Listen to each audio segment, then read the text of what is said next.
Ako si Bartolome, isang kilalang manunugis ng aswang sa aming baryo.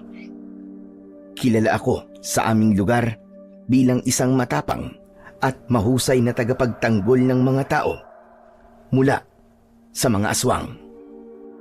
Ibang baryo sa tuwing merong aswang na gumagambala sa kanilang lugar. Gumagamit ako ng isang makapangyarihang agimat para makipaglaban sa mga aswang na namana ko pa sa aking namayapang lolo na noong kapanahunan niya ay isa ring kilalang mahusay na manunugis. Ngunit ng gabing yon ay tila nawala na ang kagustuhan kong makipaglaban sa mga aswang. Nasa sementeryo ako habang nakahiga sa ibabaw ng puntod ng aking anak na si Elisa.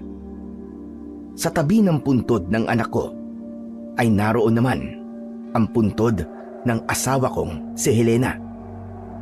Noong nakaraang taon ay pinatay ng isang malakas na aswang na si Dumagit ang aking asawa, habang si Elisa ay pinatay din ni Dumagit ilang linggo pa lang ang nakakalipas.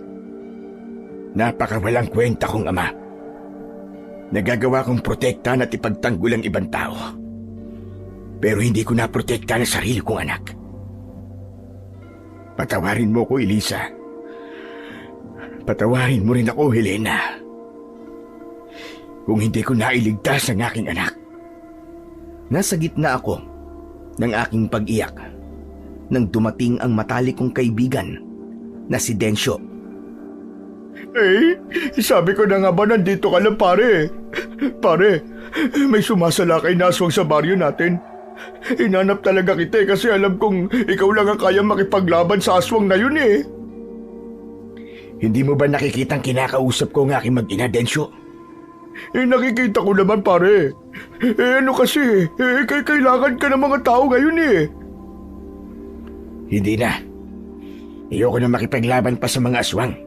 Pero Bartolome, marami mamamatay kung di mo lalabanan yung aswang na yun. Hindi mo ba ako narinig? O sadyang bingi ka lamang? Pare naman. Abay, maawa ka naman sa mga tao, pare. Naiintindihan kong pinagdadaanan mo. Pero ikaw lang ang maaasahan namin pagdating sa ganung bagay eh. Ayoko na, Densyo. Ayoko na. Tinatapos ko na ngayong gabi ang pagiging manunugis ko. Nagagawa kong protekta ng ibang tao. Pero ang sarili kong asawa at anak ay hindi. Wala akong silbing manunugis. Wala akong silbing ama. Ngayon mo pa ba sasabihin na wala kang kwentang manunugis, ha, Bartolome? Matapos mo makipaglaban sa napakaraming aswang at naproprotektahan mo ang baryo natin ng napakahabang panahon. Ang bihira ka. Alam ko na nasasaktan ka ngayon dahil sa nangyari sa mag-ina mo. Pero pare, kung hindi mo kami tutulungan, pare, maraming tao mamamatay. Pare, nakikiusap ako sa'yo, parang awa mo na. Hindi ko kayang makitang pinapatay ng aswang na yun ang mga tao sa baryo natin eh. Wala naman ipinakitang hindi maganda sa'yo mga tao dito, di ba? Lumuhod si Densyo sa harapan ko habang nagmamakaawa ang kanyang muka. Tumiim sa utak ko ang mga huling sinabi ni Densyo. Tama siya na naging mabuti ang mga tao sa baryo namin sa akin at sa aking mag-ina. Sinusuklian nila ng kabutihan ang pagtatanggol na ginagawa ko para sa kanila. Halos araw-araw ay may mga taong nagbibigay sa amin ng mga pagkain na umabot na sa punto na kahit hindi na nga yata kami magtrabaho ay mabubuhay na kami. Mataas din ang respeto ng lahat, hindi lang sa akin, kundi maging sa mag-ina ko. Doon ko napagtanto na hindi ko kayang tiisin ang aming baryo, kaya tumayo na ako at pinunasan ang aking luha. Walang imik akong naglakad paalis sa sementeryo habang nakasunod sa akin si Densyo. Nang gabing iyon ay isang pangkaraniwang aswang ang aking kinalaban. Ginamit ko ang aking agimat at itak upang labanan ang aswang. Isang pamilya ang naabutan kong inaatake ng aswang at sa labas ng bahay nila ay pinatay ko ang aswang. Kinabukasan ng umaga, habang mag-isa kong nakaupo sa labas ng aking kubo, ay isang batang lalaki ang lumapit sa akin. Sino ka? Anong kailangan mo sa akin? Ako po si Ellie, Mang Bartolome. Hindi niyo po ba ako natatandaan? Ako po yung iniligtas niyo po kagabi. Hindi lang po ako ang iniligtas niyo, kundi ang nanay at tatay ko rin po. Bakit ka naririto? Anong kailangan mo sa akin? Hindi po kasi ako nakapagpasalamat sa inyo kagabi, kaya pinuntahan ko po kayo. Maraming salamat po sa pagliligtas po sa buhay namin. Alam niyo po bang sobrang iniidolo ko po kayo? Kapag nakikipaglaban po kayo sa mga aswang, pinapanood ko po talaga kayo. Wala ka na bang ibang sasabihin? Pwede ka nang umalis. Ay, sandali lang po. May sasabihin pa po ako. Baka naman po, Mang Bartolome, pwede niyo po akong turuan na makipaglaban po sa mga aswang. Gusto ko po kasi maging kagaya niyo eh. Idol na idol ko po talaga kayo, Mang Bartolome. Nagpapatawa ka ba, bata? Batang manunugis. Tigilan mo ang kaibangan mo na yan, bata. Ang gawin mo ay mag-aral ka mabuti at tumulong ka sa mga magulang mo. Hindi ko naman po sinabing makikipaglaban po ako kagad sa mga aswang eh. Hindi po ba mas maganda na habang bata pa po ako ay sinasanay niyo na po ako? Para po paglaki ko ay kasing galing niyo na po ako. Hindi, ayoko. Huwag ka nang umasa na tuturuan kita sa aking mga nalalaman pagdating sa pakikipaglaban sa mga aswang. Masyadong mapanganib ang ganitong gawain. Kung ako sa'yo, mas pipiliin ko na mabuhay ng normal. Kapag ganitong buhay ang pinili mo, hindi lang buhay mo malalagay sa alanganin, kundi maging ang buhay ng mga mahal mo sa buhay. Bakit po? Hindi po ba normal ang buhay niyo ngayon? Masyado ka pang bata para ipaliwanag ko sa'yo. Sige na, umalis ka na. Umuwi ka na sa bahay niyo. Hindi na po ba talaga magbabago ang isip niyo, Mang Bartolome? Baka naman po pwedeng pag-isipan niyo po ulit. Pangako po, hindi po kayo mahihirapan na turuan po ako at sanayin ako. Mabilis po ako matuto, Mang Bartolome. Hindi na. Kahit na anong sabihin at gawin mo, hindi na magbabago ang desisyon ko. Tumahimik ang batang si Ellie habang diretso siyang nakatingin sa aking mga mata. Dahil sa nakaupo ako, ay mabilis niyang nahawakan ang agimat na nakasabit sa akin leeg. Agad na binawi ni Ellie ang kamay niya at bumakas sa mukha niya ang sakit. Nang tignan niya ang palad niya, ay meron dong paso. Aray ko! Aray! Bakit ang init po ng agimat niyo? Grabe! Gusto ko lang naman pong hawakan yan eh, at baka mabigyan po ako niya ng kapangyarihan gaya niyo. Dahil ako lamang ang maaaring humawak sa agimat na to. Meron itong proteksyon mula sa kahit na sino na nais itong kunin sa akin. Sinabi mo na gusto mong turuan kita na maging manunugis. Pero simpleng bagay na hindi ka dapat makialam sa gamit ko ay hindi mo pa magawa. Na hindi ka nagpaalam na gusto mong hawakan ng aking agimat. Ngayon pa lang ay nakikita ko na kagad na wala kang disiplina. Kaya lalo mo akong nakumbinse na hindi ka karapat dapat na maging kagaya ko. Pwede po bang bigyan niyo po ako ng pangalawa pang pagkakataon? Pangako po, Mang Bartolome. Hindi ko na po hahawakan ng agimat niyo. Tama na, bata. Sinasayang mo lang ang oras ko. Sige na, umalis ka na. Dahil gusto ko mapag-isa. Alis! Natahimik si Ellie. Nakonsensya naman ako sa pagsigaw ko sa kanya nang nangilid ang luha niya. Wala siyang imik na tumakbo papalayo at nabangga pa siya kay Densyo na papalapit sa akin.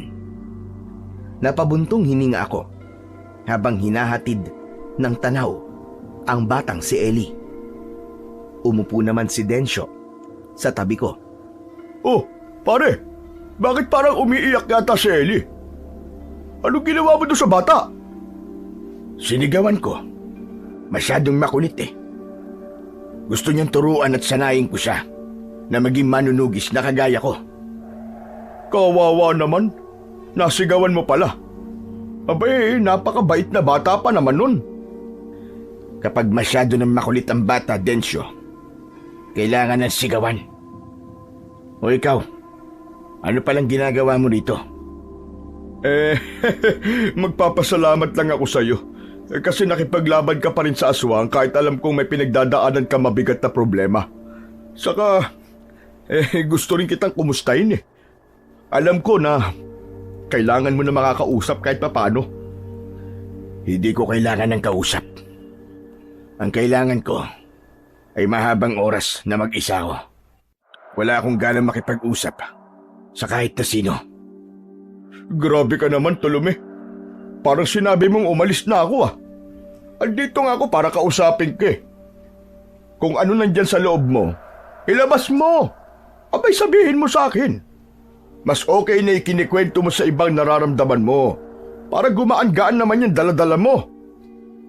Hindi ka ba talaga marunong umintindi, Densyo? Sinabi ko na sa'yo na gusto kong mapag-isa. Magkikwento ko sa'yo kapag handa na ako. Sigurado ka na ba dyan? Hindi na ako nagsalita. Tinignan ko na lang ng matalim si Densyo at saka siya tumango habang nag-aalang ang ngumiti.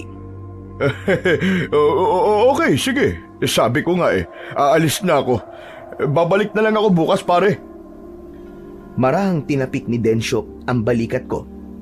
Saka siya tumayo at naglakad paalis. Nang mag-isa na ulit ako, ay doon ko muling naramdaman ang labis na kalungkutan dahil sa pagkawala ng aking nag-iisang anak. Bumalik sa alaala ko ang gabi na abala ako sa pakikipaglaban sa mga aswang. Nagtagumpay akong ubusin ang mga aswang ng gabing yun.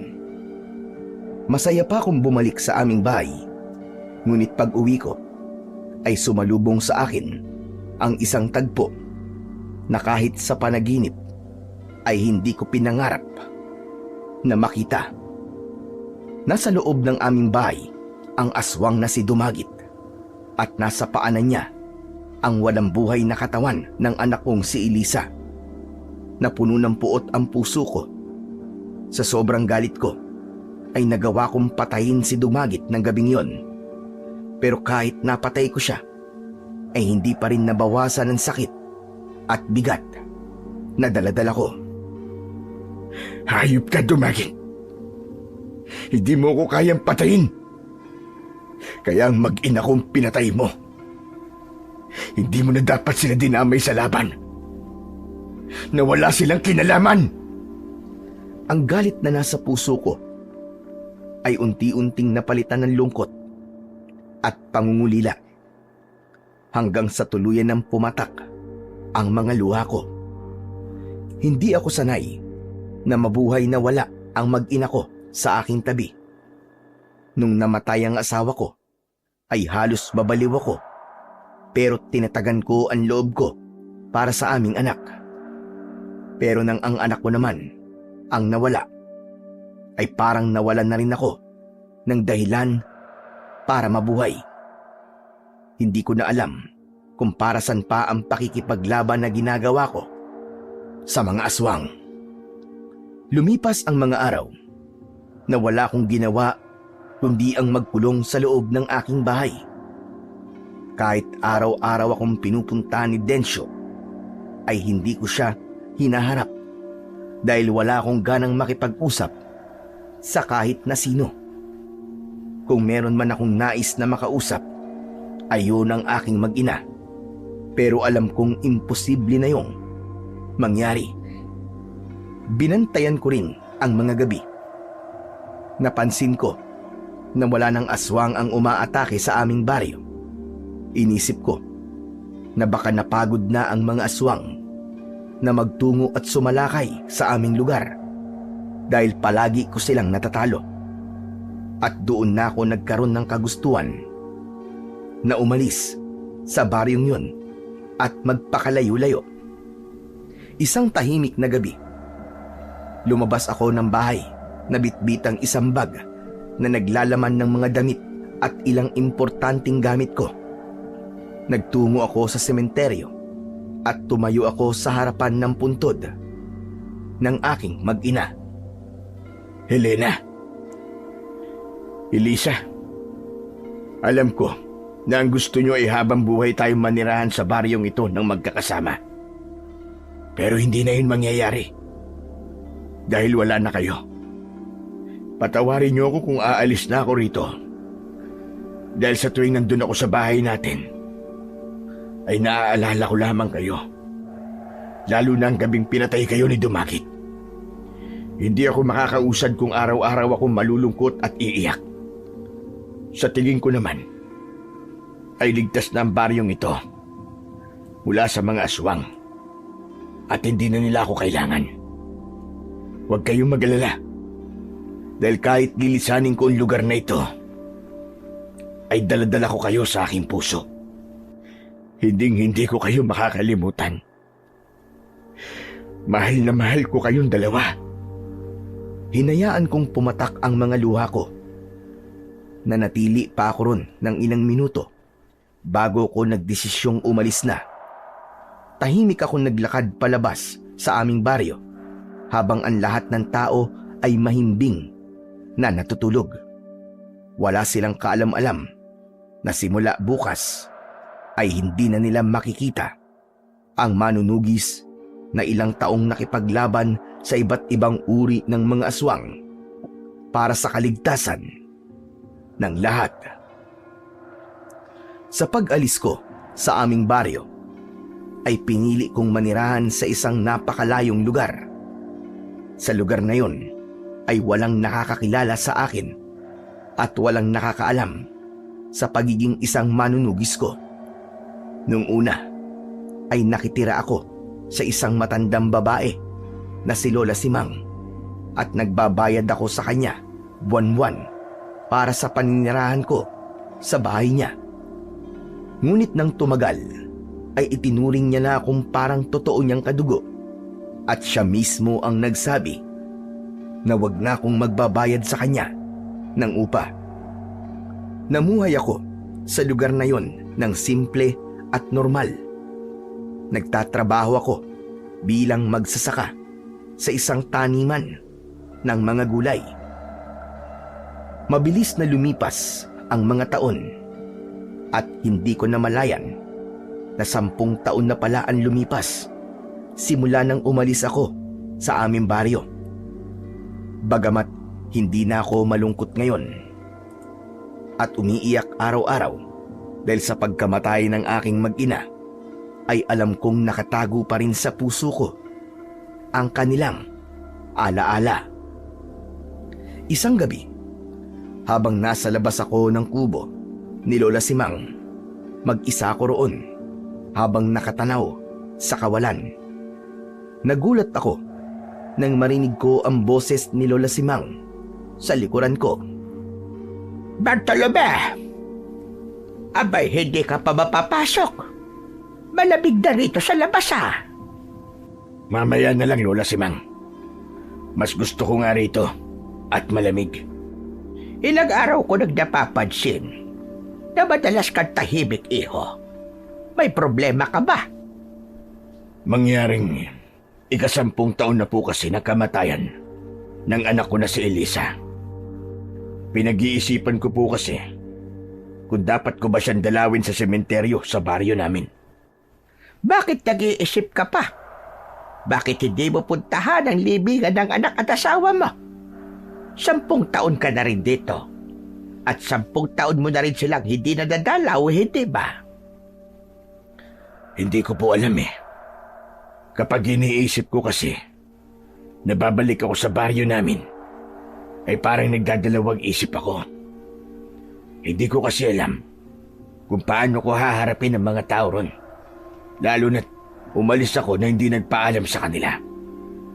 Baka ho kasi nang umalis ako, ay may mga pagsalakay ng aswang na nangyari ron. Tapos ay wala ako.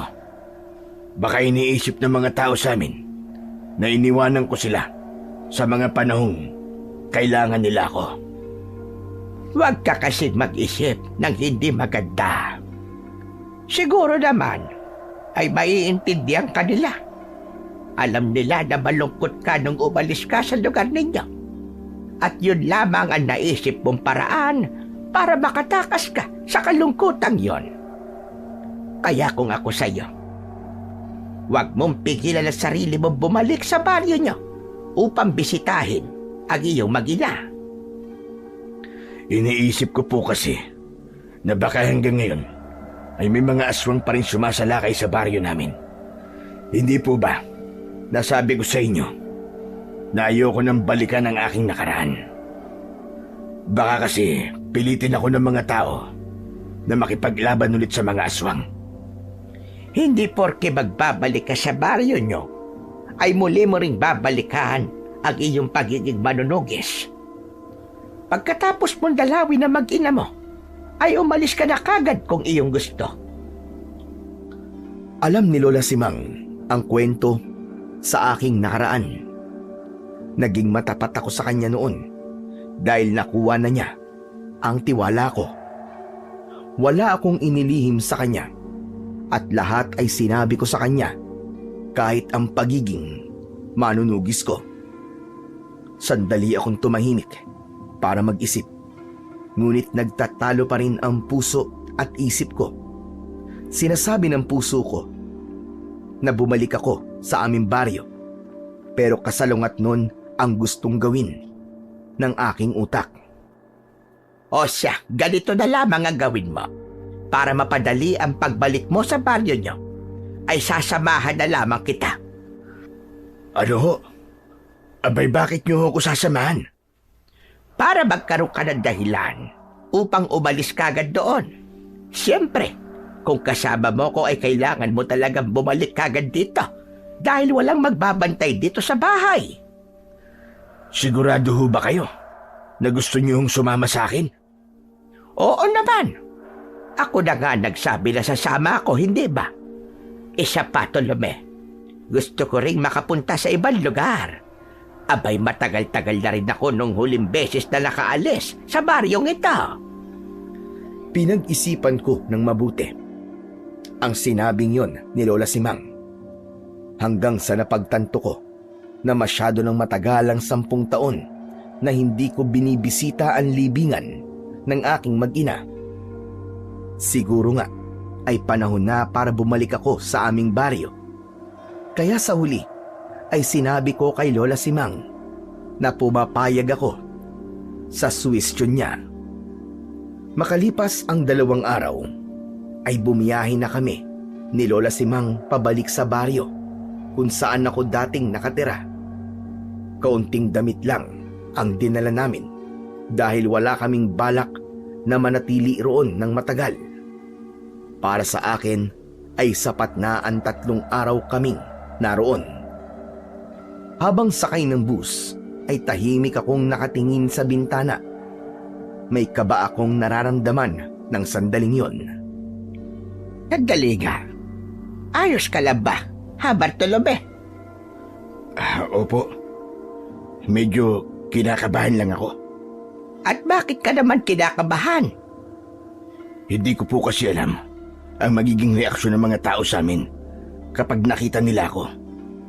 Iniisip ko na galit sila sa akin lahat. At bakit naman sila magagalit sa'yo?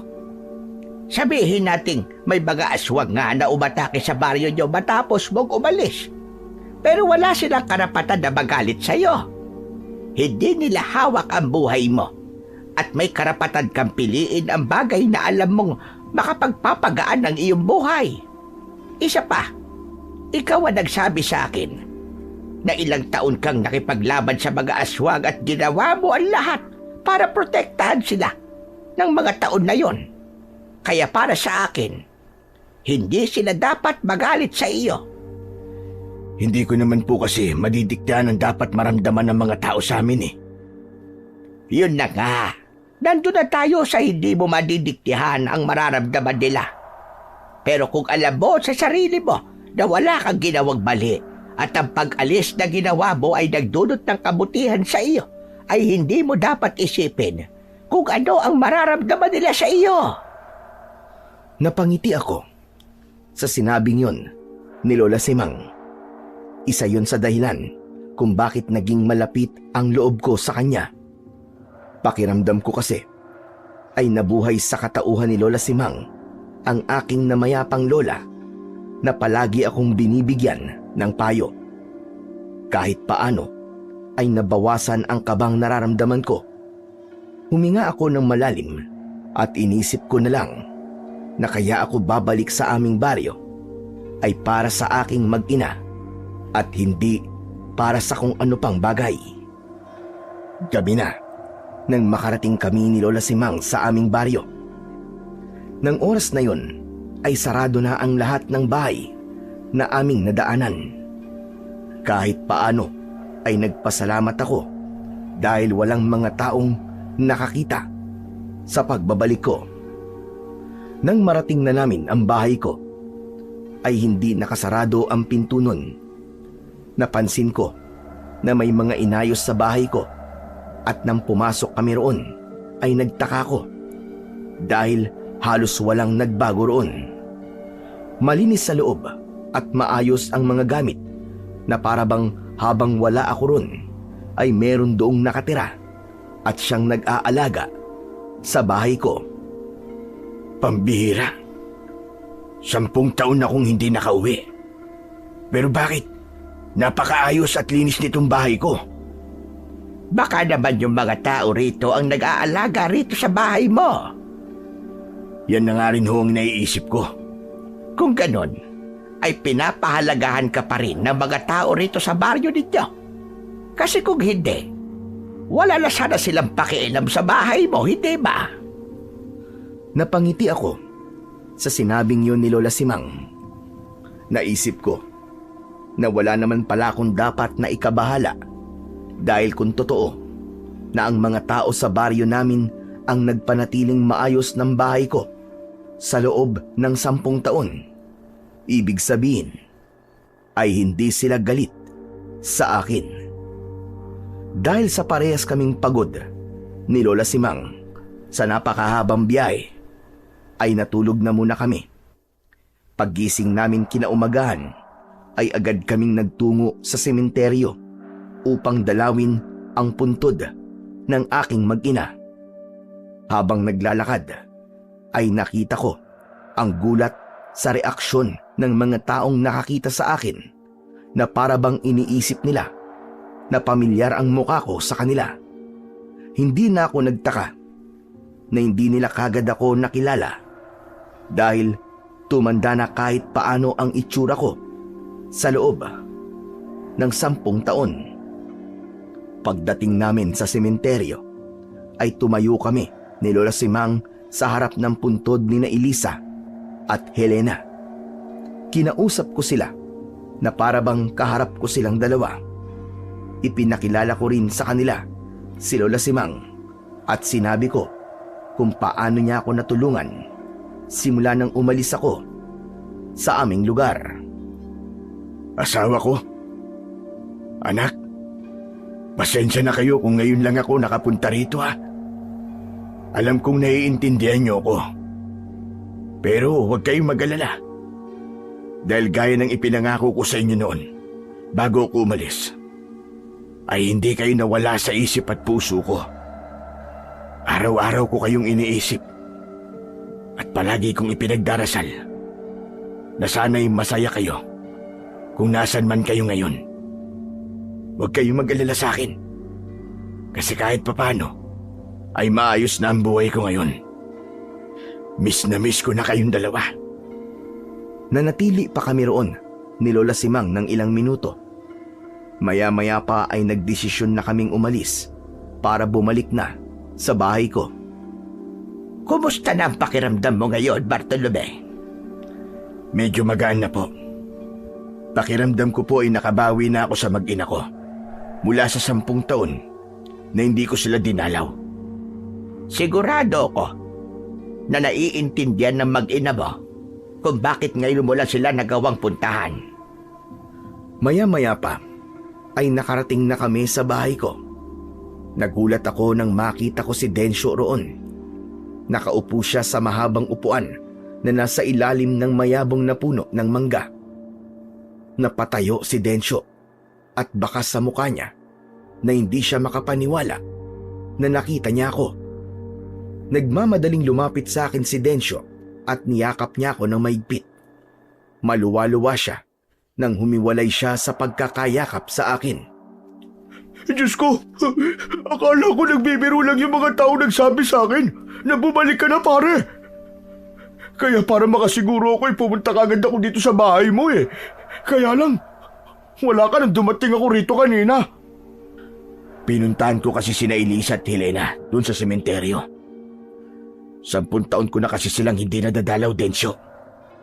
Grabe, biruin mo no? 10 taon na palang nakalipas.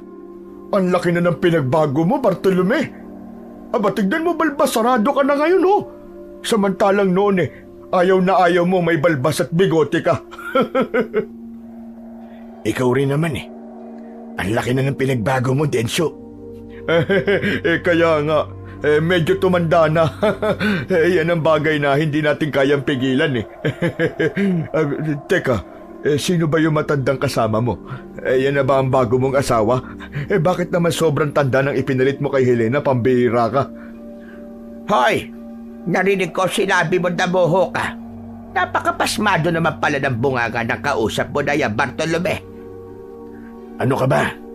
Siraulo ka, Densyo. Hindi ko asawa si Lola Simang. Sa kanya ako nakatira. Doon sa baryo kung saan ako nagpunta nang umalis ako rito. Lola Simang. Siya nga po pala si Densyo. Matali ko pong kaibigan. Pasensya na ho kayo. Kinagagala ko po kayong makilala, Lola Simang. Inilahad ni Densyo ang isa nitong kamay, pero hindi yun tinanggap ni Lola Simang. Inirapan pa ni Lola Simang si Densyo. Nagpaalam siya sa amin na papasok muna siya sa bahay upang makapag-usap kaming dalawa ni Densyo. Parehas kaming naupo ni Densyo sa mahabang upuan. Pambihira. Sa totoo lang, hindi pa rin ako makapaniwala na nandito ka na, pare. Umalis ka kasi rito nang hindi nagpapaalam kahit kanino eh. Kahit na nga ako na kaibigan mo, hindi ka nagsabi na may bala ka palang umalis noon. Tapos wala pang nakakaalam kung saan ka nagpunta. Biglaan kasi ang desisyon ko na yun, Densyo. Naisip ko na hindi ako makakausad sa lugar kung saan namatay ang aking mag-ina. Oo nga pala. Hindi ba galit ang mga tao rito sa akin? Hindi no. Saka bakit naman kami magagalit sa iyo, pambihira ka, pagkatapos mo kami protektahan mula sa mga aswang sa loob ng napakaraming taon? Sa tingin mo ba makakaramdam kami ng galit sa iyo? Parang lalabas naman na wala kaming utang na loob sa iyo kung magagalit kami sa iyo, di ba? Mabuti naman kung ganun, Densyo. Sa totoo lang nagdadalawang isip akong bumalik. Kasi iniisip ko, nagalit kayo kasi iniwan ko kayo nang hindi ako sigurado kung may aswang pabansasalakay dito. Oo nga pala, itong bahay ko, sino nag-alaga nito habang wala ako? Aba, sino pa ba? Kundi ako. Kapag bumabagyo nandyan ako sa bahay mo at nagbabantay. Kapag may nasisira, naayos ko kagad. Pero hindi lang ako nag-aalaga sa bahay mo. Pati mga kapitbahay mo naglilinis din dito. Abay, ganun kaka-importante sa amin, Bartolome. Lahat kami, umaasa na babalik ka pa rito at hindi nga kami nagkamali kasi nandito ka na ulit. Maluwa-luwa akong napangiti sa sinabing yun ni Densyo. Doon ko napagtanto na wala naman pala akong dapat na ikatakot sa pagbabalik ko sa aming baryo. Napakasarap marinig na hanggang sa sandaling yon ay hindi pa rin nakakalimutan ng mga tao ang ginawa ko noon para sa kanila. Ikaw pare, kumusta ka na pala? Ano na nangyari sa'yo habang wala ko rito? Yun pare, may asawa na ako ngayon. Kilala mo naman siguro si Amelita, no? Yung napakagandang dalaga na nililigawan mo noon. Siya na pangasawa mo pare? Aba, napakaswerte mo naman pala kung ganun. Hindi siya na pangasawa ko, kundi yung pinsan ni Amelita na si Carla. Akala ko naman si Amelita na pangasawa mo. Bakit kasi siya pa ang binanggit mo eh? Alam ko kasi na mas kilala mo si Amelita kaysa kay Carla eh. Pero sa Maynila sila nakatira ng mga anak namin. Hindi ko kasi pwedeng iwanan ng bahay namin at wala magbabantay eh. Bakit nasa Maynila ang mag-iina mo pare? Sa totoo niyan pare, may aswang kasi na gumagala na naman dito sa atin pare. Halos gabi-gabing may namamatay. Nung umalis ka, ilang taon na walang aswang na sumalakay dito. Akala nga namin nun okay na ang lahat pero hindi pa pala.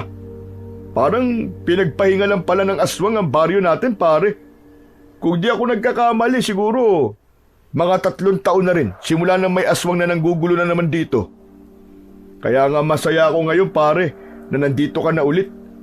Meron na ulit makikipaglaban sa mga aswang. Pasensya ka na pare. Pero nang umalis ako rito, ay kinalimutan ko na ang pagiging manunugis ko. Ha? Bakit suot mo pa rin yung agimat mo pare?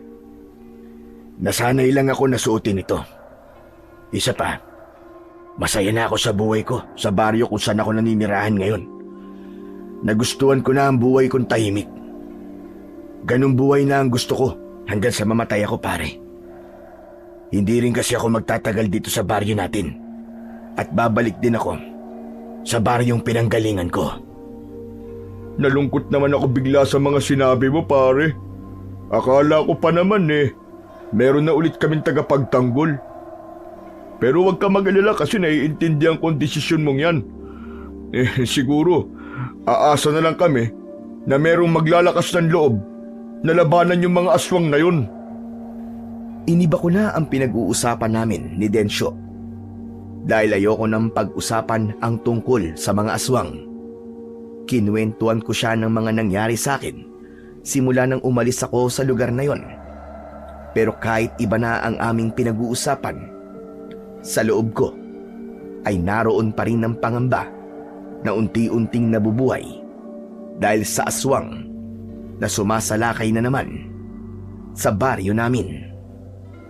Hindi nagtagal ay nagpaalam na si Densyo sa akin dahil aniya ay may gagawin pa siya. Nakatulala ako at tila wala sa sarili nang pumasok ako sa bahay ko. Nakita ko si Lola Simang na nakaupo sa maliit kong sala. Umupo ako sa tabi niya at hindi ako nagsalita. Bakit parang ang lukot mo? Hindi ba dapat ay masaya ka kasi nakausap mo na ang matalik mong kaibigan? Masaya po ako na nagkita at nagkausap ulit kami ni Densyo. Pero malungkot po ako dahil sa mga nalaman ko mula sa kanya sa nangyayari rito sa baryo namin ngayon. Ang sabi po niya ay may aswang na namang sumasalakay dito sa amin. Ibig ba't sabihin yan hindi ka na muna aalis dito? Babalik ka na ba sa pagiging manunugis? Hindi ho, Lola Simang. Buo na po ang desisyon kong talikuran ng pagiging isang manunugis. Mas gusto ko ang simple at tahimik na buhay. Ang bala kong gawin ay umalis na tayo rito bukas ng umaga. Sigurado ka na bang yan nga ang gusto mong gawin? Oo, Lola Simang. Sigurado na ho ako. Kung yan ang desisyon mo, ay susuportahan lang kita. Kilala mo naman ako. Kung sa tingin mo ay mas makabubuti sa iyo ang isang bagay o gagawin mo, ay nakasuporta lang ako sa iyo, Tolome. Oo nga pala. Nagugutom na ako. Lalabas lang ako para bumili ng makakain. Kumuha na lang ho kayo ng pera sa wallet ko. Naroon po yun sa bag ko. Hindi na kailangan. May pera naman ako. Dito ka lang at pagbalik ko ay kakain na tayo dalawa. Nang umalis na si Lola Simang, ay nahulog ako sa malalim na pag-iisip. Bumalik sa alaala ko yung panahon na aktibo pa ako sa pakikipaglaban sa mga aswang. Naalala ko ang sigawan at takot ng mga tao sa tuwing may aswang na bigla na lamang sasalakay sa aming baryo para pumatay at kumain ng mga tao. May parte ng puso ko ang nagsasabi na kailangan kong tulungan ng mga tao. Pero naisip ko na malaki ang posibilidad na maging magulo na naman ang buhay ko kapag bumalik ako sa pagiging manunugis.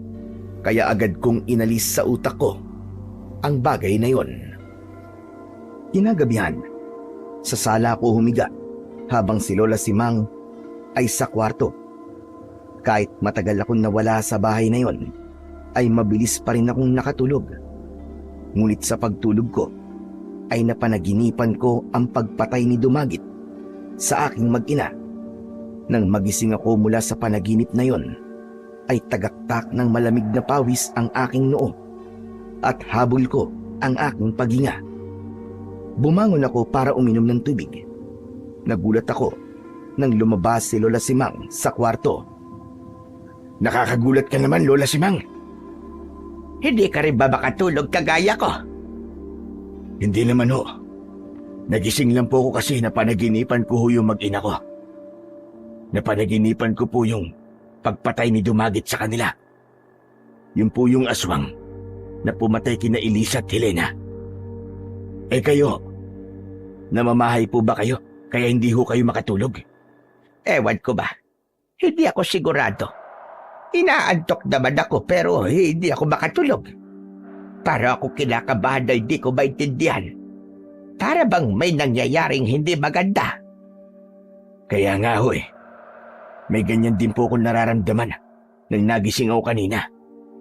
Hindi ko alam kung dahil ba sa panaginip ko na yon o sadyang may iba pang dahilan. Oo nga pala.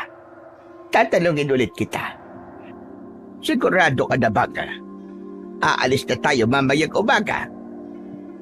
Oo, Lola Simang. Ayoko na po talagang makialam sa kung anong nangyayaring hindi maganda dito. Kung ganon, ay pilitin natin makatulog. Kailangan natin ng mahabang tulog dahil mahaba rin ang magiging biyahe natin. Sumang-ayon ako sa sinabi ni Lola Simang. Bumalik na kaming dalawa sa pagkakahiga. Ipinikit ko na ang mga mata ko at hindi nagtagal ay nagawa ko ng makatulog ulit. Umaga na nang magising kami ni Lola Simang. Agad kaming nag-asikaso para sa pag-alis namin. Maya-maya pa ay lumabas na kami ng bahay ko. Nadala ang aming bag. Sandali akong huminto upang tignan ang aking bahay dahil wala akong ideya kung gaano katagal bago ulit ako makabalik. Matapos yun, ay nagsimula na kaming maglakad. Sandali kaming napahinto nang nakita namin ang napakaraming tao sa harap ng isang bahay. Binig din namin ang pag-iyak ng isang lalaki. Lumapit kami roon at nakita namin ang isang lalaki na umiiyak habang yakap-yakap ang walang buhay na katawan ng isang babae at isang batang lalaki. Nahinuha ko na asawa at anak yun ng lalaki. Duguan ang mga yun at puno ng sugat ang iba't ibang parte ng katawan. Ano nangyari sa kanila? Nakakaawa naman sila. Para silang pinatay ng isang mabangis na hayop. Hindi hayop, Lola Simang, ang may gawa niya sa kanila, kundi aswang. Aswang ang pumatay sa kanila. Natahimik ako habang nakatingin sa lalaking nagluluksa sa pagkamatay ng kanyang mag-ina. Bumalik sa alaala ko ang gabi na natagpuan ko ang walang buhay na katawan ni Helena at Elisa. Tumiim ang bagang ko at mariin kong naikuyong ang aking mga kamay. Lola, sa tingin ko, ay hindi ko kayang umalis dito. Uuwi na po muna ako sa bahay. Kayo na lang po ang umalis. Ano ka mo? At bakit naman?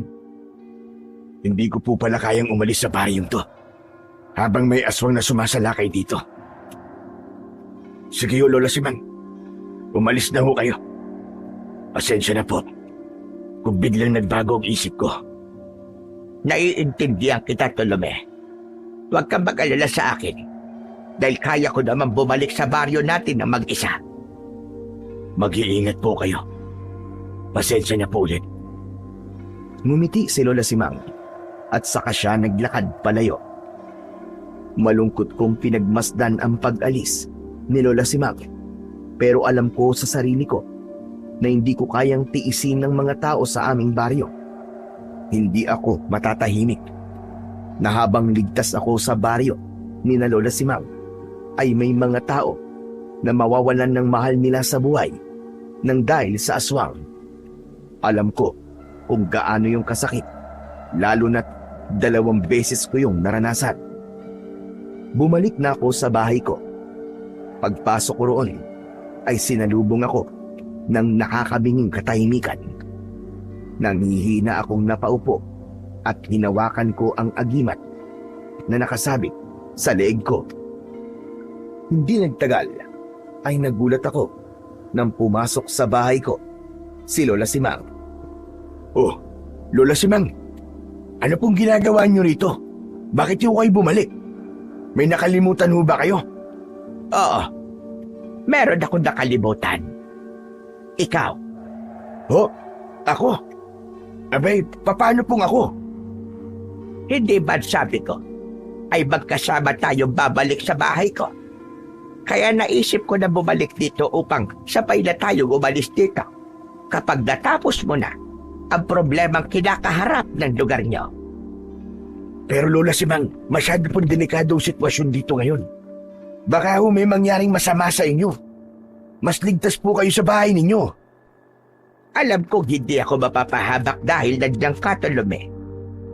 Hindi ko man nakita ng personal kung paano ka makipaglaban doon sa pag-aaswang. Ay nararamdaman kong malakas at mahusay ka, Tolome. Isa pa, kailangan mo ang gabay ko. Kaya hindi ako pwedeng umalis dito nang hindi ka kasama. Hindi man kita magabayan sa pakikipaglaban, ay magagabayan naman kita sa napakaraming bagay. Kung yan po ang desisyon nyo, ay hindi ko na po kayo pipilitin na umalis. Maraming salamat po sa inyo, Lola. Ang totoo po niyan nalungkot ako. Nang akala ko po ay aalis na kayo kanina. Pero kinakabahan po ako kasi hindi natin alam kung anong pwedeng mangyari sa mga susunod na araw. Hindi ko pa kasi alam kung gaano kalakas yung aswang na nanggugulo dito ngayon. Huwag mo kong iisipin, Bartolome. Kung mamamatay ako rito, ay wala na kaso yun sa akin. Matanda na ako, Bartolome. Halos lahat ng bagay dito sa mundo ay naranasan ko na. Kumbaga masaya na ako sa naging buhay ko. At kahit mamatay ako ngayon, ay wala akong pagsisisihan. Sa kabila ng kaba ko, sa mga maaaring mangyari sa mga susunod na araw at gabi, ay masaya ako. Nakasama ko pa rin si Lola Simang. Sa loob kasi ng 10 taon na magkasama kami, ay nasanay na ako na palagi ko siyang nakikita. Totoo, na kailangan ko ng gabay niya. Kahit matanda na ako, ay kailangan ko pa rin ang mga payo ni Lola Simang na hindi hamak na mas marami ng alam sa buhay kesa sa akin. Simula noon ay nangako ako sa sarili ko na hindi ako aalis sa baryo namin nang hindi ko napapatay ang aswang. Hinasa ko ng mabuti ang aking lumang itak at sa likod ng bahay namin ay nagsimula akong magsanay sa paggamit nun. Napakatagal kong hindi nakipaglaban sa aswang, kaya kailangan ko ulit mag-ensayo. Isang hapon, habang abala ako sa pagsasanay, ay napahinto ako ng isang binatilyo ang nakita kong pinapanood ako. Nakanganga siya at may gulat sa mga mata habang nakatingin sa akin. Sino ka? At anong ginagawa mo rito? Hindi muna sumagot ang binatilyo at naglakad siya palapit sa akin. Tinignan niya ako mula ulo hanggang paa at bumalik ang mata niya sa mukha ko. Grabe! Totoo nga pong nagbalik na po kayo. Kayo po ba talaga yan, Mang Bartolome? Teka. Sino ka ba, ha? Bakit hindi ka muna magpakilala sa akin? Ang daya niyo naman po. Ako nga po, nakikilala ko po kayo eh. Tapos, hindi niyo po ako natatandaan? Sige na po. Hulaan niyo po kung sino ako.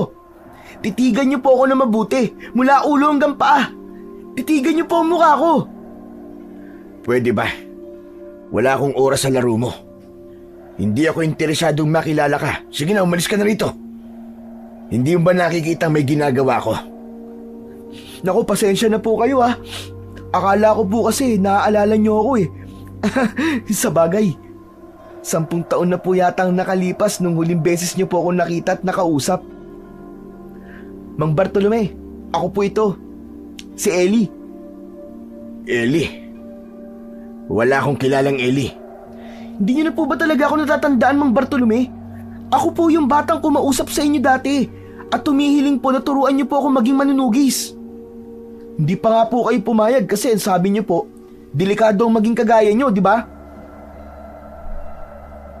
Tapos, hinawakan mo yung agimat ko nang hindi nagpapaalam. Kaya napaso ang kamay mo. Oh, natatandaan na nga kita. Oh, ano ngayon ang ginagawa mo rito? Anong kailangan mo? Narinig ko po kasi na pinag-uusapan ka ng mga tao eh. At sinasabi nila na bumalik ka na raw po. Akala ko nga po hindi totoo kaya sinabi ko po sa sarili ko na pupunta ako rito para makita ko kung totoo nga.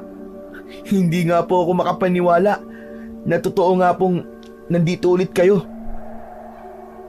Ang tinanong ko sa'yo ay kung anong ginagawa mo rito. Huwag mo akong bigyan ng ibang sagot. Sorry po. Natuwa lang po talaga ako na bumalik na po kayo sa baryo natin. Hindi pa rin po pala kayo nagbabago, no? Medyo masungit pa rin po pala kayo.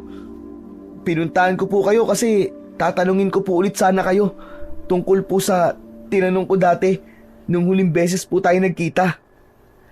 Ang alin? Yung gusto mong turuan kita na maging manunugis? Opo, yun nga po. Baka po kasi nagbago na po ang isip nyo eh. Kung hindi nyo po na itatanong hanggang ngayon po, ay kayo pa rin po ang idol ko. Hindi pa rin nagbabago ang isip ko pagdating sa bagay na yun. Hindi pa rin kita tuturuan o sasanayin. Hala, pero bakit naman po? Noon po naiintindihan ko kung bakit ayaw nyo po. Kasi bata pa ako noon eh. Pero 17 taong gulang na po ako ngayon. Tignan nyo nga po.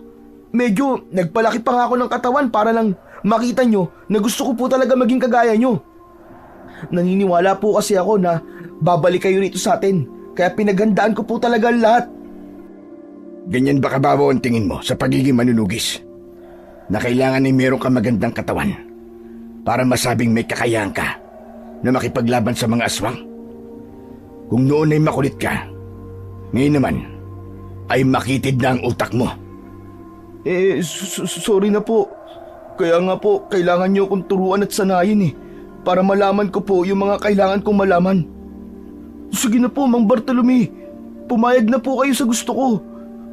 Hindi po ba kayo natutuwa na kahit 10 taon na po nakakalipas eh, hindi pa rin po nawala ang kagustuhan kong maging kagaya nyo? Nagkamali pala ako. Hanggang ngayon pala, ay makulit ka pa rin. Hindi ka ba marunong makaintindi? Ayokong turuan ka na maging manunugis. Umuwi ka na. Turuan mo na lamang ang mga magulang mo sa mga gawaing bahay. Wala na po akong nanay at tatay eh. Patay na po sila.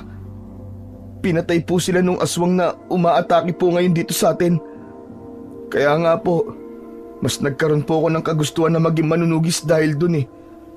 Gusto ko pong patayin ang aswang na yun para wala na pong gaya ko na mawawala ng magulang o kaya ay nang mahal sa buhay. Sandali akong natigilan sa sinabing yun ni Ellie. Wala kasi akong ideya na namatay ang mga magulang niya dahil sa aswang. May awang humaplos sa puso ko. Ramdam ko ang labis na kagustuhan niya na maging kagaya ko. Pero alam ko sa sarili ko na hindi madali ang buhay ng isang manunugis. Naranasan ko na yun at ayokong maranasan yun ng kahit na sino dahil hindi biro ang sakit at hirap na pinagdadaanan ko, lalo na nang pinatay ni Dumagit ang aking mag-ina. Ikinalulungkot ko ang pagkamatay ng mga magulang mo. Pero hindi pa rin yan mababago ang desisyon ko, Ellie. Mas makakabuti na gawin mo na lang ang lahat para maging ligtas ka kapag may aswang na sumalakay dahil malaking tulong na yun para sa akin. Hayaan mo na lang sa akin ang pakikipaglaban sa aswang at nangangako ko sa'yo na gagawin ko ang lahat para mapatay siya. Pero, Mang Bartolome, Tama na. Huwag ka nang makulit, Ellie. Sige na. Umalis ka na dahil nakakaabala ka na sa ginagawa ko. Bumagsak ang balikat ni Ellie at kita ko sa mukha niya ang pagkabigo. Tumalikod na siya at naglakad palayo. Isang malalim na paghinga ang pinakawalan ko dahil naalala ko kay Ellie nung bata pa ako at pinilit ko ang aking lolo na sanayin niya ako na maging isang manunugis. Hindi rin pumayag noon ang lolo ko. Sinabi niya na normal na buhay ang gusto niya para sa akin. Pero hindi ako sumuko. Hanggang sa nagsanay ako mag-isa. Sa edad kong 10 taon ay nagawa ko ng makapatay ng isang aswang. At doon na nakita ng lolo ko ang potensyal ko na maging isang manunugis. Doon na rin siya nagdesisyon na turuan at sanayin ako sa pakikipaglaban sa mga aswang. Kinagabihan, nagluto si Lola Simang ng paborito kong tinolang manok. Aniya ay kailangan ko ng masarap na ulam dahil maghapon akong nagsanay. Kumusta naman ang luto ko? Nagustuhan mo ba? Aba, oo naman ho. Wala naman po kayong niluto na hindi ko nagustuhan eh. Para sa akin, kayo po ang pinakamagaling na magluto sa buong mundo. Sos! Nambola ka pa. At teka, maibaga ko. Sino pala yung binatil yung kausap mo kanina? Si Ellie ho yun. Isa ang pamilya niya sa iniligtas ko nun sa aswang. Bata pa ho siya nun. Pasensya na. Pero narinig ko kasi ang pinag-uusapan nyo dahil nandito ako sa loob ng bahay. Tama ba ang pagkakarinig ko? Na gusto ng binatilyong yon na maging kagaya mo? Oo. Kahit nung bata pa ho siya, ay pangarap na niyang maging kagaya ko. Hindi ko akalain na hanggang ngayon pala gusto pa rin niyang maging manunugis. Humiling ho siya sa akin, nasanayin at turuan ko siya. At hindi ka pumayag? Ganun na nga ho. Bakit hindi? Alam mo, naramdaman ko sa mga sinabi ni Ellie na seryoso siya na maging isang manunugis kagaya mo. Nasa kanya talaga yung matinding kagustuhan na maging kagaya mo, Bartolome. Naramdaman ko rin naman ho yun sa kanya. Pero ayoko pong magaya ang buhay niya sa buhay ko. Na hanggang nakikipaglaban sa mga aswang, ay hindi mawala-wala ang kaba para sa buhay niya at sa mga mahal niya sa buhay. Pero ang nangyari sa'yo ay maaaring hindi mangyari sa kanya. Hindi porke magiging manunugis siya ay magiging magkaparehas sa inyong kapalaran. Bakit hindi mo muna siya bigyan ng isang pagkakataon na patunayan ang kanyang sarili? Ayaw mo ba nun? Kapag naging mahusay ding manunugis si Ellie, ay magiging kampante ka na. Kahit wala ka rito sa baryo nyo. Ibig sabihin, ay may iba nang makikipaglaban sa mga aswang. Kahit ikaw ay nasa malayo. Naisip ko rin naman ho yan. Malaking bagay para sa akin kung hindi lang ako manunugis dito sa aming lugar. Pero hindi ko talaga nararamdaman na si Ellie ang susunod sa yapak ko. Matigas ang ulo niya. At kahit nung bata pa siya, ay alam ko nang hindi siya marunong sumunod sa sinasabi ng mas nakatatanda sa kanya. Kaya nga mas makabubuti kung tuturuan mo siya para malaman niya ang mga dapat niyang malaman at kung ano ang tama at mali. May determinasyon na siya at paggabay mo lang ang kulang sa kanya. Ngunit, hindi ko talaga siya kayang turuan, Lola Simang. Yun na talaga ang desisyon ko. At hindi na ho yun magbabago. O sige, kung yan ang gusto mong gawin ay hindi na kita pipilitin. Sinasabi ko lang naman kung ano ang nakikita ko na tamang gawin mo. Ipinagpatuloy ko ang aking pagkain. Pero sa likod ng isip ko ay naroon si Ellie. Naalala ko ang nagmamakaawa niyang muka habang sinasabi niya na sanayin ko siya. Alam kong determinado siyang matuto, ngunit ayokong magaya ang buhay niya sa buhay ko. Nang mga sumunod na gabi, ay nagsimula na akong magbantay sa aming baryo, gaya ng ginagawa ko noon. Dala ko ang aking itak na palaging bagong hasa at suot ko ang aking agimat. Sa unang 3 gabi, ay naging mapayapa ang lahat. Hindi umatake ang aswang at hindi ko rin siya naramdaman. Nagkaroon ako ng hinala na alam ng aswang na naroon ako, kaya tila tinatansya niya ang kanyang magiging sunod na hakbang. Nang dahil doon, ay hindi ako naging kampante. Ngunit sa ika-4 na gabi ng aking pagbabantay, ay doon ko na nakaharap ang aswang. Madaling araw na at naglalakad ako pabalik sa bahay. Naisip ko kasi na hindi nasasalakay ang aswang ng ganong oras. Hanggang sa may narinig akong malakas na pagsigaw sa hindi kalayuan. Sinundan ko ang sigaw at dinala ako ng mga paa ko sa isang kubo na nakabukas ang pinto. Pagpasok ko roon ay nakita ko ang isang aswang na nilalapa ang isang matandang lalaki. Wala nang buhay ang matandang lalaki at sandali ako nanlumo dahil nahuli ako ng dating. Sa pagtatama ng mga mata namin ng aswang, ay gumapang ang matinding kilabot sa aking katawan. Nakakalokong ngumiti ang aswang. Dumagit! Buhay ka? Bakit parang gulat na gulat ka? Inakala mo ba na napatay mo ko? Paanong nabuhay ka? Sigurado kong pinatay na kitang hayop ka. Ako pa mismo ang sumunog sa katawan mo. Nakalimutan mo na yata na may kaalaman ako sa itim na kapangyarihan, Bartolome. Bago mo pa ako tuluyang mapatay doon, ay nilisan na ng aking kaluluwa ang aking katawan. Nagpagala-gala ako hanggang sa dumating na ang takdang panahon na maaari akong gumamit ng katawan ng ibang tao para muli akong mabuhay. Walang hiya kang demonyo ka. Talagang gagawa at gagawa ka ng paraan para may pagpatuloy mo ang iyong kasamaan. At kaninong katawan naman ang ginagamit mo? Kailangan mo pa bang malaman kung kanino? Ang mahalaga ay buhay na akong muli. Napakatagal na panahon akong nagtiis. Ngayong buhay na akong muli, ay hindi na ako papayag na mapapatay mo ulit ako. At sa pagkakataong ito, sisiguraduhin kong magsisisi ka na bumalik ka pa sa baryong ito dahil ikaw naman ang mamamatay at hindi ako.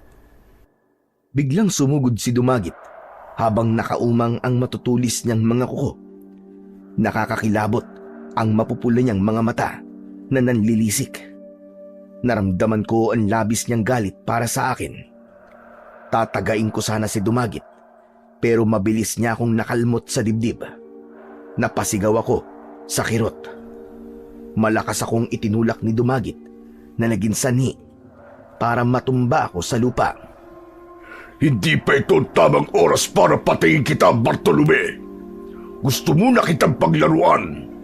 Gusto kong masaksiyan mo kung paano ko unti-unting uubusin ang mga taong pinoprotektahan mo. Sa isang kisap mata, ay nawala si Dumagit sa aking harapan. Napakabilis niyang kumilos at hindi ko nakita kung saan siya nagpunta. Tumayo ako at iginala ko ang mga mata ko sa paligid sa pag-asang makikita ko pa ang aswang na si Dumagit. Dumagit! Dumagit, bumalik ka rito! Huwag kang duwag! Ngayon na natin tapusin to! Dumagit! Ngunit sa kabila ng pagsigaw ko na yun, ay hindi na bumalik si Dumagit. Hindi ko na naramdaman ang presensya niya, kaya nahinuha ko na nakalayo na siya. Wala na akong nagawa, kundi ang tuluyang umuwi. Kahit ang gusto ko ay labanan na si Dumagit ng oras na yon. Pagdating ko sa bahay, ay sinalubong ako ng nag-aalalang si Lola Simang.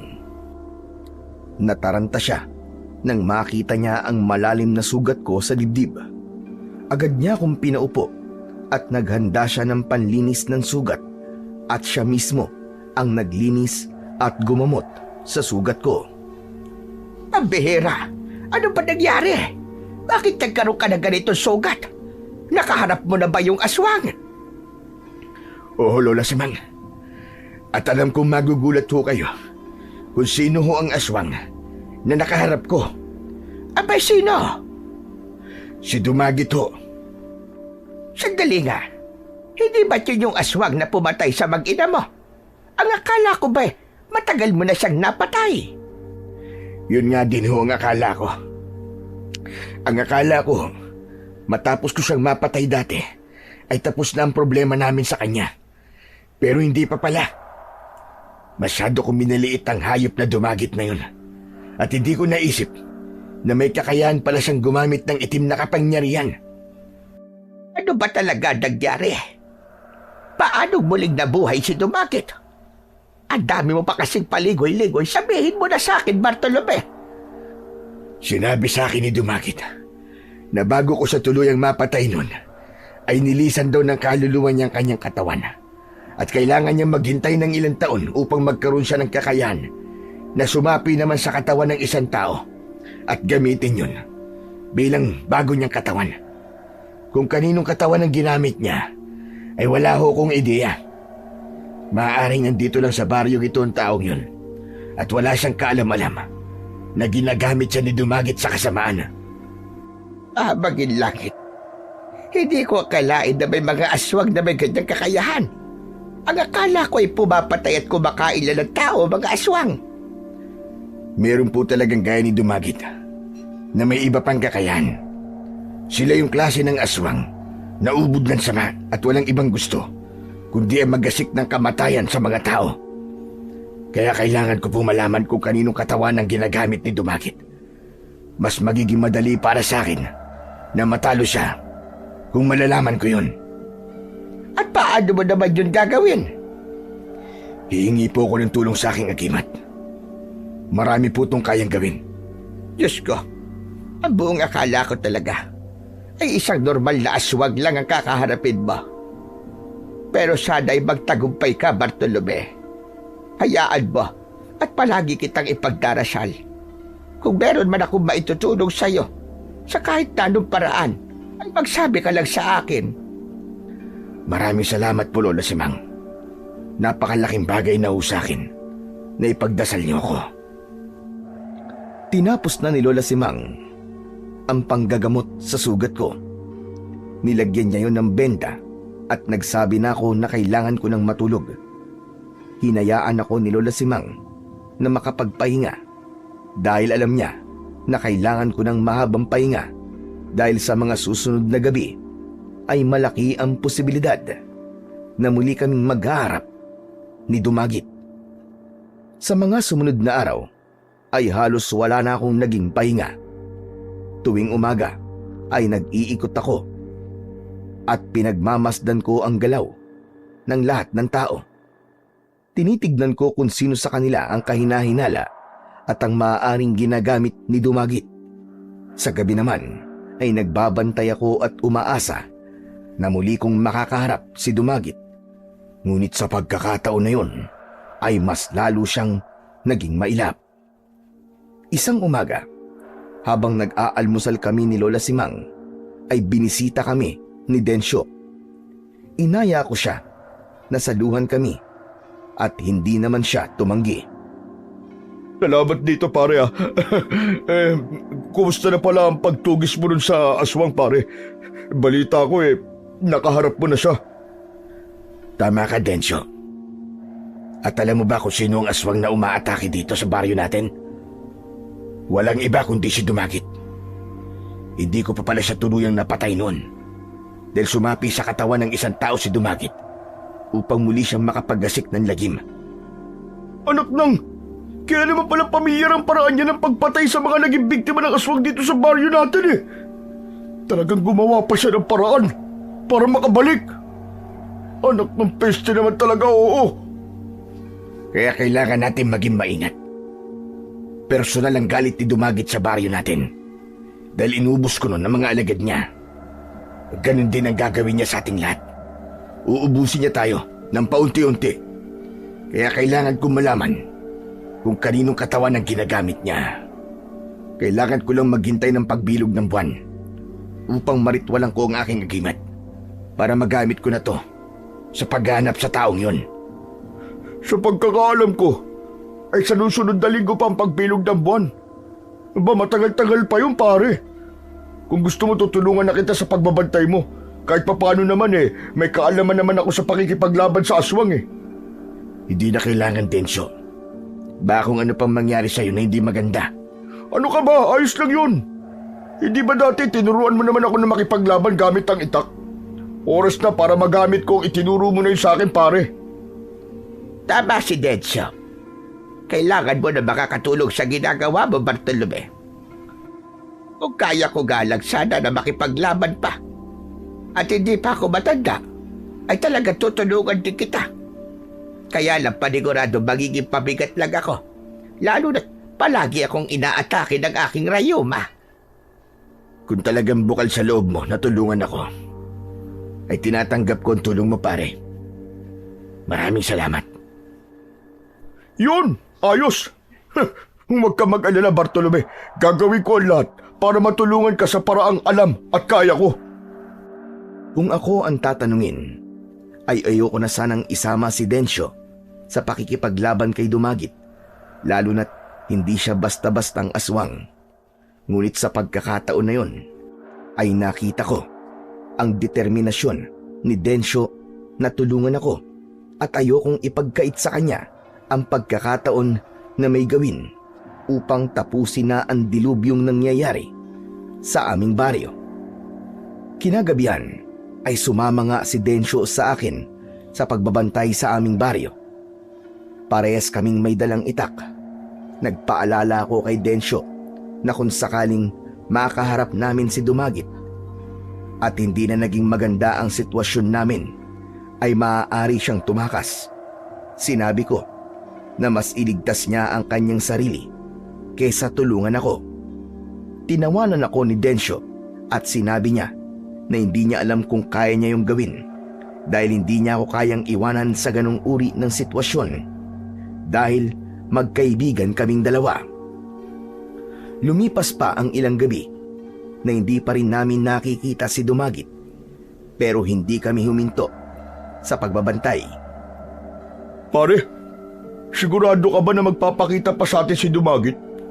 Ilang gabi na tayo nagbabantay pero hindi pa rin natin siya nakakaharap. Hindi kaya natakot na yun sa'yo at nagtatago na siya ngayon? Duda ako sa sinasabi mo na yan, pare. Sinabi sa akin ni Dumagit na unti-unti niyang papatayin ng mga tao dito sa baryo natin. Malakas ang kutob ko na naghihintay lang siya ng tamang oras para umatake. O baka nga, nagpapalakas pa yun para mahirapan tayong labanan at patayin siya. Hayop! Buwisit talaga Dumagit na yun. Bakit kasi hindi pa namatay yun noon May kasalanan din ako sa bagay na yan, pare. Hindi ko siniguro ang kamatayan niya. Masyado kasi ako nadala sa galit ko sa pagpatay niya sa anak ko at hindi ko naisip ang mga pwede niyang gawin. Pero sisiguraduhin ko na sa pagkakataong ito ay hindi niya na magagawa pa ang ginawa niya noon. Malakas ang kutob ko, pare, na magtatagumpay ka na ngayon. Saka, walang aswang ang nakakatalo sa'yo, no? Pero sandali nga lang, pare. Naiihi na ako eh. Buti at may talahiban. Diyan na lang ako iihi. Sandali lang, ha? Nagmamadaling pumasok si Densyo sa talahiban. Hinintay ko siya sa gilid ng daan habang palingalinga ako sa paligid. Lumipas ang ilang minuto pero hindi pa rin bumabalik si Densyo. Densyo, pambira kang tagal mo namang umihi. Di ka pa rin ba tapos? Umiihi ka lang ba talaga o may iba ka pang ginagawa? Hinintay kong sumagot si Densyo pero wala akong narinig mula sa kanya. Bigla akong kinabahan kaya sinundan ko si Densyo sa loob ng talahiban hanggang sa may narinig akong taong impit na dumadaing. Inilabas ko ang aking itak at marahan akong naglakad papunta sa pinanggagalingan ng ingay. Natigilan ako nang makita ko si Densyo na nakaluhod habang hawak ang kanyang leeg. Naglalaway siya at nanlalaki ang mga mata. Lalapitan ko sana si Densyo nang nagsimulang magbago ang kanyang anyo. Sa isang iglap ay nag-anyong aswang si Densyo at nagimbal ako nang nalaman ko na siya pala si Dumagit.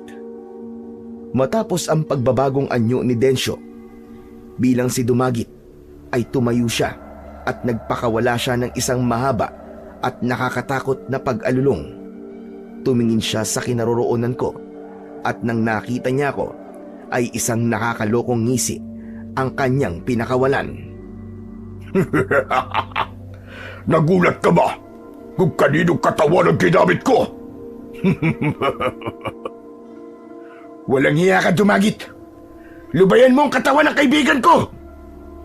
At bakit ko naman gagawin yun? Si Densyo ang perpektong katawan na dapat kong gamitin. Kaibigan mo siya at malapit ka sa kanya. Sigurado ko na mahihirapan kang patayin ako dahil kapag pinatay mo ko, mamamatay din ang matalik mong kaibigan. Demonyo ka. Sa tingin mo ba ay hindi ako makakahanap ng paraan para alisin ka sa katawan ni Densyo? Huwag kang mag-alala dahil pansamantala lang ako sa katawan ng kaibigan mo. Ang totoo niyan ay may isa pang tao kung nakikita na mas karapat dapat kong gamitin ang katawan upang maging mas malakas ako. Kagaya mo siya dahil nakatakda siyang maging isang mahusay na manunugis. Sa sandaling makuha ko ang kanyang katawan ay mas magiging malakas na ako. At kahit ikaw ay hindi na ako magagawang patayin. Isang malakas na halakhak ang pinakawalan ni Dumagit. Tumiim ang bagang ko at mas humigpit ang pagkakahawak ko sa aking itak. Malakas akong sumigaw at nang susugod na ako kay Dumagit ay mabilis siyang tumakbo palayo sa akin. Bumalik ka rito, Dumagit! Bumalik ka rito! Harapin mo ako! Huwag kang duwag! Tapusin na natin to ngayon! Dumagit! Huwag mong sayangin ang boses mo, Bartolome! Hindi pa ito ang tamang oras para sa muling pag-aarap natin! Kailangan ko munang pumatay ng maraming tao dahil nagugutom na ako! Sinundan ko si Dumagit sa gitna ng malawak na talahiban. Sa sobrang bilis niyang gumalaw, ay agad siyang nawala sa paningin ko hanggang sa hindi ko na alam kung saan siya lumusot. Nakatulala ako nang umuwi ako sa bahay. Pagkakita sa akin ni Lola Simang ay agad niya akong inabutan ng isang baso ng tubig. Bartolome, kumusta ang pagbabantay niyo ngayong gabi? Aba, teka, si Densyo pala. Bakit hindi mo siya kasama? Saan siya nagpunta? Lola, alam ko na ho kung kaninong katawan ang ginagamit ni Dumagit. Talaga ba? Abay, kaninong katawan ang ginagamit niya? Sabihin mo sa akin. Hindi ho kayo maniniwala. Kay Densyo. Nasa katawan ni Densyo ang kaluluwa ni Dumagit. Nakita mismo ng aking mga mata nang nagbago ng anyo si Densyo at naging si Dumagit siya. Diyos ko, baka maging langit. Bakit naman sa dinami-rami ng tao rito ay kay Densyo pa siya sumanib? Dahil alam ni Dumagit, Lola Simang, na matalik na kaibigan ko si Densyo. Hindi ko pwedeng saktan o patayin si Dumagit. Dahil kapag ginawa ko yun, ay masasaktan at mamamatay din ang kaibigan ko. Dinapurak ng lintik ang Dumagit na yan. Tuso rin pala ang aswang na yon. Magaling siya mag-isip ng paraan para hindi mo siya matalo. Tama ho kayo, Lola Simang. Talagang pinag-isipan niya to na mabuti para mahirapan ako. Pero meron pa ho kung isang ikinakabahala. Ang sabi ni Dumagit ay meron isang tao na sunod niyang gagamitin ng katawan. Isa raw yung tao na nakatakdang maging isang mahusay na manunugis na kagaya ko. Kapag sumapi na si Dumagit sa taong yun, ay mas lalo kong mahihirapan na talunin siya. At baka daw, yun na maging dahilan ng tuluyang pagbagsak ng aming baryo. Pero hindi ako papayag na magtagumpay siya, Lola Simang. Gagawin ko ang lahat para matapos ng kanyang kasamaan. Naniniwala ko na nasa panig natin ng Diyos at hindi niya tayo pababayaan. Tama yan, Bartolome. Tatagan mo palagi ang loob mo. At huwag mong kakalimutan ang palaging tumawag sa nasa itaas. Nahulog ako sa malalim na pag-iisip. Inisa-isa ko sa utak ko kung sino ang taong tinutukoy ni Dumagit na sunod nitong sasapian. Inisip ko ang mga tao sa baryo namin na maaaring sumunod sa yapak ko, pero bigo akong malaman kung sino ang taong tinutukoy ni Dumagit. Pagsapit ng umaga, saktong katatapos lang naming mag-almusal ni Lola Simang nang dumating si Densyo. Sa itsura niya ay ramdam ko na wala siyang kaalam-alam na nasa loob ng kanyang katawan ang kaluluwa ni Dumagit. Magkakaharap kaming naupo sa may sala para makapag-usap. Uy pare, ano palang nangyari kagabi? Nung nagpunta kasi ako sa Talahiban para umihi, wala na akong naalala. Nagising na lang ako, nasa loob na ako ng bahay ko.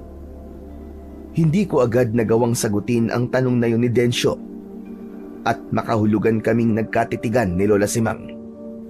Nang tumango si Lola Simang ay alam ko ang ibig niyang sabihin at yun ay ang sabihin na kay Densyo ang buong katotohanan.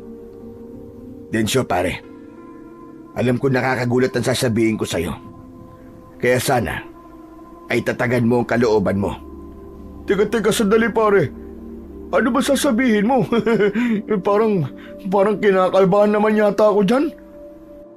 Hindi ba pare, nakasapi sa katawan ng isang tao ang kaluluwa ni Dumagit? Ang totoo niyan pare, nasa loob ng katawan mo si Dumagit.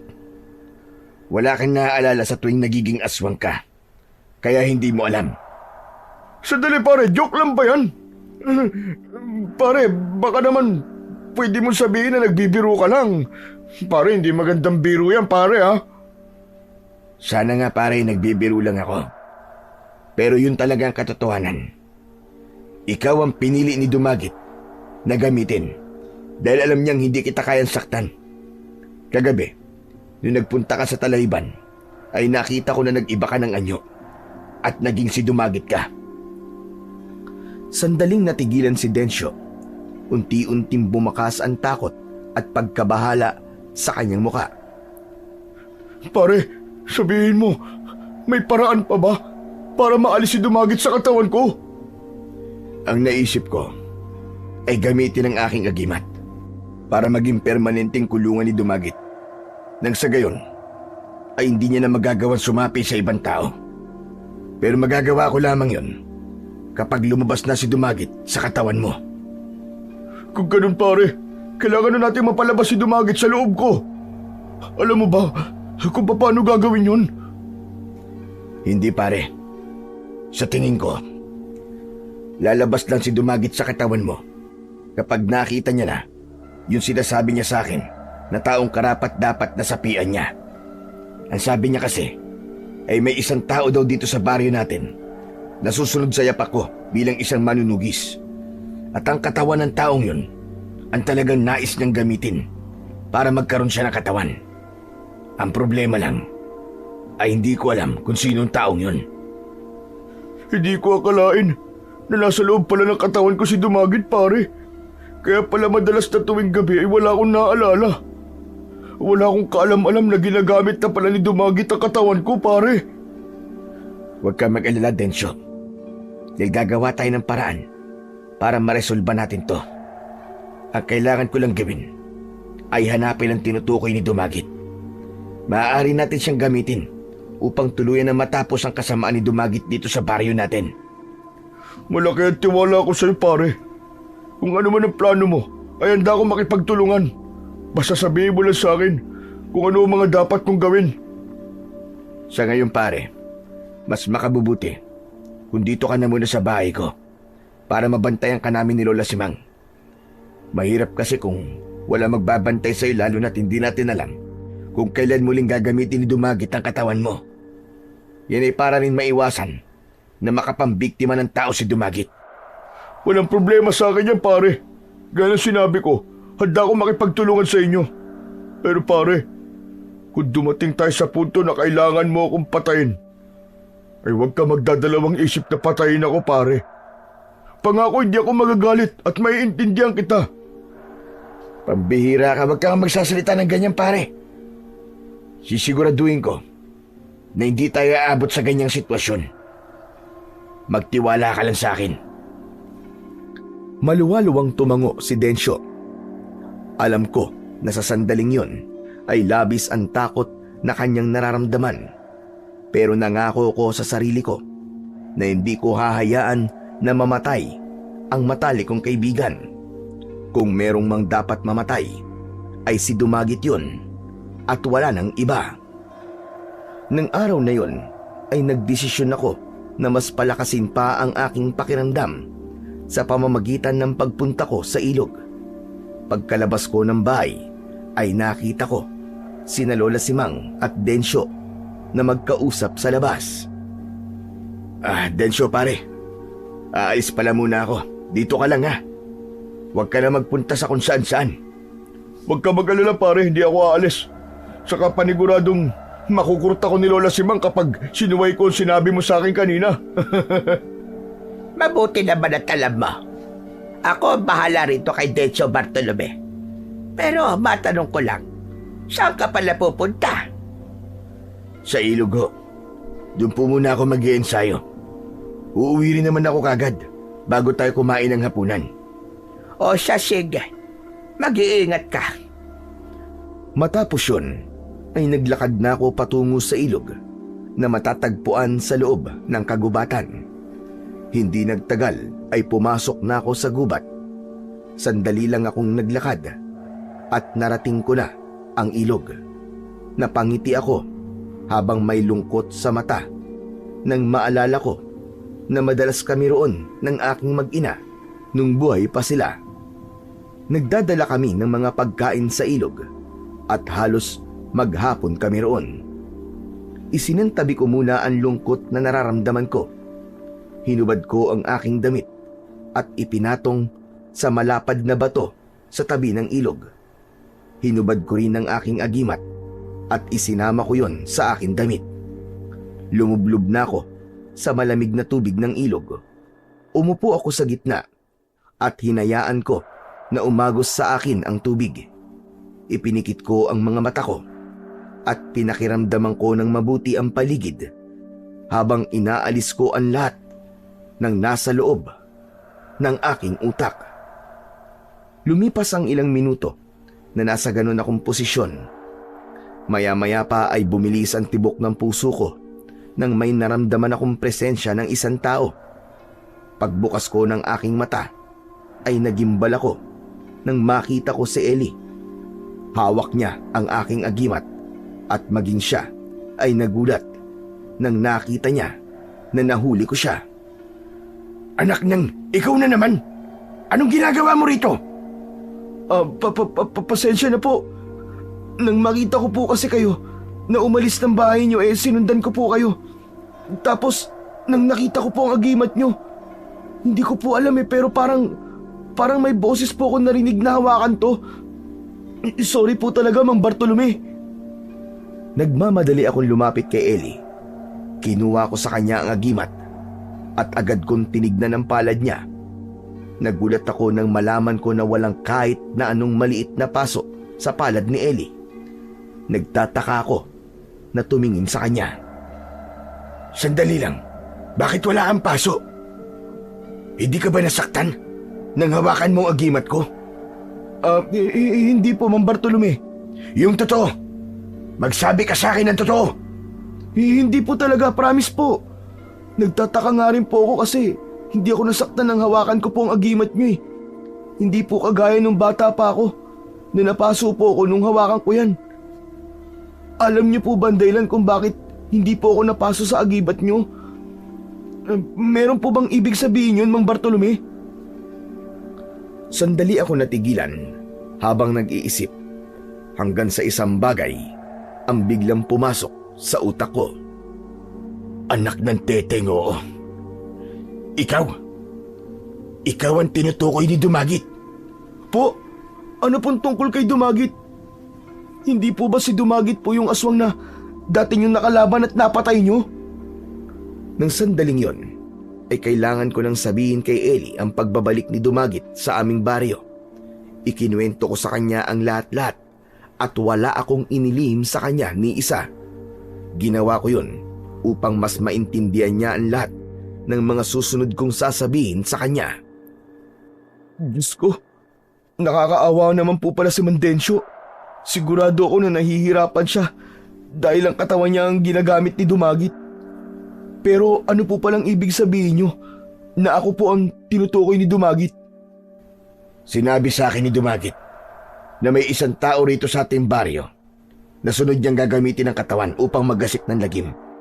Kumbaga, ginamit niya muna si Dencio para hindi ko siya mapatay hanggang sa dumating ng takdang panahon na kaya na niyang sapian ng taong yun. At ikaw yun, Ellie. Ikaw ang taong tinutukoy ni Dumagit. Ano? Bakit po ako? Sinabi ni Dumagit na ang taong yun ay susunod sa yapak ko bilang manunugis. Nalaman ko na susunod ka sa pagiging manunugis ko nang hawakan mo ang agimat ko at hindi ka napaso. Ibig sabihin, kinikilala ka ng agimat ko bilang susunod ditong tagapangalaga. Ha? Talaga po? Kung ganun po ba ituturuan niyo na po ako maging manunugis? Tuturuan niyo na po ba ako sa pakikipaglaban sa mga aswang? Sa kasamaan palad, oo, Ellie. Kailangan kitang turuan at sanayin. Pero hindi pa sa ngayon. Kailangan muna nating matalo si Dumagit. At malaki ay may tutulong mo para magtagumpay tayo. Yes! Gusto ko po yan! Sabihin niyo lang po sa akin kung anong dapat kong gawin. Inaya ko si Ellie na maupo sa gilid ng ilog at doon ay sinabi ko sa kanya kung ano ang dapat niyang gawin at kung ano ang magiging partisipasyon niya sa plano ko para matalo si Dumagit. Matamang nakinig sa akin si Ellie at pumayag naman siya sa mga dapat niyang gawin. Nang umuwi ako sa bahay ay kasama ko na si Ellie. Nagulat sina Lola Simang at Dencio nang makita nila si Ellie. Agad kong ipinaalam sa kanilang dalawa ang bagay na natuklasan ko tungkol kay Ellie at ang planong nabuo ko kanina. Gagana ba talaga ang plano mo na yan, pare? Sa totoo lang, ay hindi ako sigurado. Pero kailangan natin subukan. Bilog ang buwan mamayang gabi at malakas ang aking hinala na mamayang gabi nalilipat ang kaluluwa ni Dumagit kay Ellie. Kailangan nating samantalayin ng pagkakataong yun para matalo na ng tuluyan si Dumagit. Ellie, sigurado ka ba na kaya mong pinapagawa sa'yo ni Bartolome? Oo naman po, Mandensyo. Kayang-kaya ko po yun. Bata pa lang po ako. Gusto ko na maging kasama si Mang Bartolome sa pakikipaglaban sa mga aswang. Basta Eli, galingan mo ah. Tandaan mo na hindi ka maaaring pumalpak mamaya. Kung pagsalitaan mo naman si Ellie, ay parang minamaliit mo siya, Densyo. Huwag ka magsalita dahil baka panghinaan siya ng loob. Pero Ellie, iho, alam mo ba na noong narinig ko ang pag-uusap niyo ni Bartolome na hinihiling mo sa kanya na turuan kanyang maging manunugis, ay naramdaman ko na may kakaiba sa'yo. Sinabi ko pa kayo kay Bartolome na bigyan kanya ng pagkakataon upang patunayan ang iyong sarili. Maraming salamat po, Lola Simang. Gagawin ko po ang lahat para magtagumpay tayo sa pagtalo kay Dumagit mamayang gabi. Pinapangako ko yan. Hindi ko namalayan na nakangiti na ako habang nakatingin kay Ellie. Bigla ko kasing naalala ang binatilyong ako sa kanya. Ganon din ako kadeterminado noon na patunayan sa lahat na kaya kong maging isang mahusay na manunugis. At sa pagkakataon na yon ay nakita ko na rin ang nakita ni Lola Simang kay Ellie. Malakas ang determinasyon ni Ellie at halatang gusto niya talagang maging manunugis upang maging susunod na tagapagtanggol ng aming baryo laban sa mga aswang. Pagsapit ng gabi ay naghanda na kami nina Ellie at Densyo. Umalis kami ng bahay at naiwan doon si Lola Simang. May dala kong matalas na itak habang si Densyo naman ay may dalang lubid. Naglakad kami papunta sa gubat. Pagdating namin sa gitnang bahagi ng gubat kung saan mas maraming mga puno, ay huminto na kami. Gamit ang lubid ay itinali ko si Densyo sa isang puno, habang si Ellie naman ay inutusan ko na magtago muna. Matapos kong maitali si Densyo, ay ngumiti siya sa akin. Pare, yung sinabi ko sa iyo ah. Kapag kinakailangan na patayin mo ko, ay patayin mo ko. Hindi yan mangyayari, pare. Si Dumagit ang mamamatay ngayong gabi at hindi ikaw o ako. At lalong-lalo na hindi si Ellie. Huwag kang mag-alala, pare. Sigurado ko na pagkatapos ng gabing ito, ay pwede mo nang pauwiin dito ang mag-iina mo para makasama mo na sila. Maraming salamat, pare. Pangarap ko talaga mangyari yan eh. Ayoko lang talaga na nandito sila hanggat hindi paligtas dito. Ngumiti ako kay Densyo at marahan kong tinapik ang kanyang balikat. Matapos yun, ay biglang natigilan si Densyo at nakita ko ang paggalaw ng ugat niya sa kanyang leeg. Malakas na sumigaw si Densyo. Hindi ko alam kung nasasaktan ba siya o merong kung anong masamang enerhiya ang biglang nagising sa loob ng kanyang katawan. Sa isang iglap ay naging si Dumagit na si Densyo. Isang malakas at nakakalokong halakhak ang agad niyang pinakawalan.